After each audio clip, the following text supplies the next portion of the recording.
It meant that he did not see America the way most of us see America. He saw America not as a shining city on the hill, but as an evil, exploitive entity that took wealth from other people and harmed the poor in our own country and around the whole world.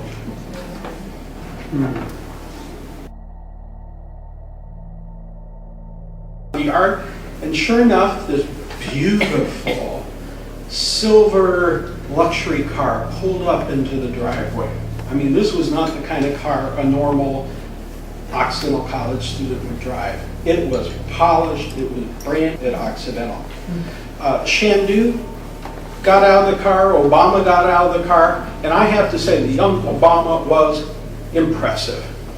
He was tall, he was thin, he was dressed not in fancy clothes, but in high quality clothes, where you could tell that this guy had looked at that GQ magazine, and I swear to God, I thought they were a wealthy gay couple.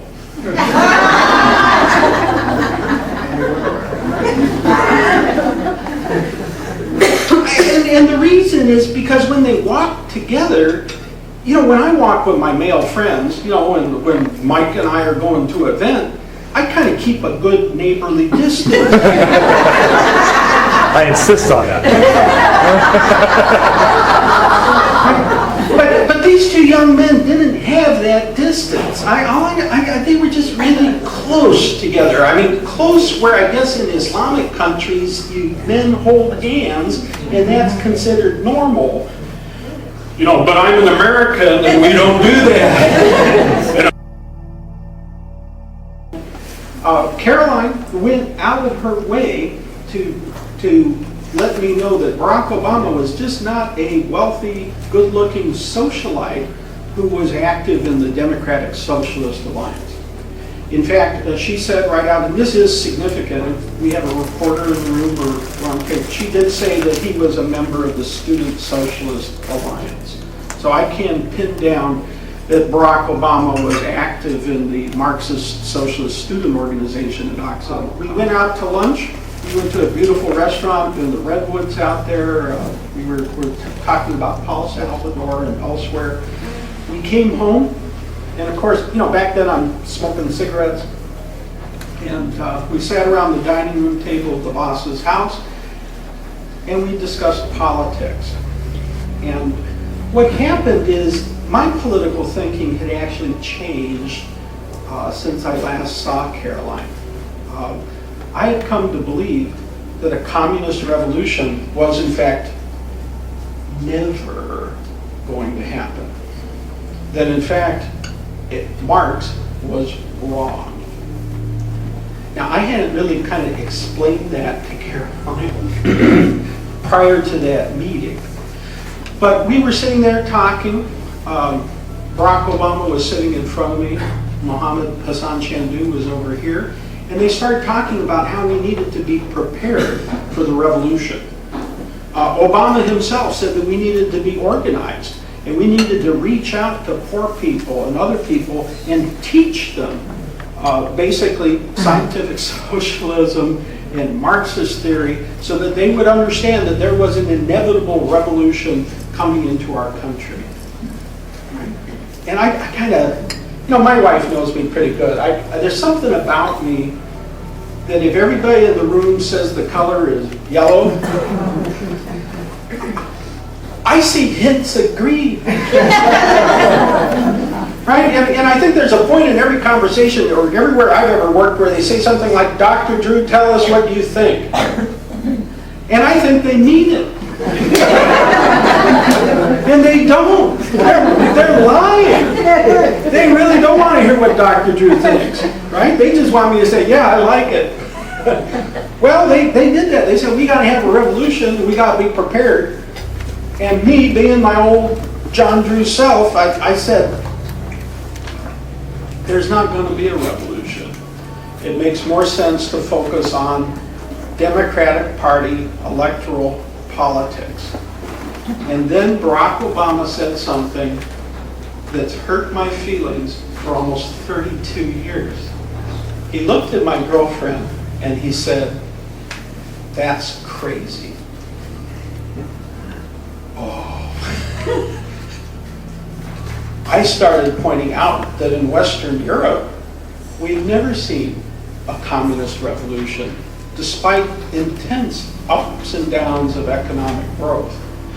Well, Obama hit back, and it was a book by Barrington Moore, and it made it very clear that communist revolutions only occurred in agrarian societies that had a very weak middle class. And that was the only place where it was possible to get enough momentum to overthrow your existing social system.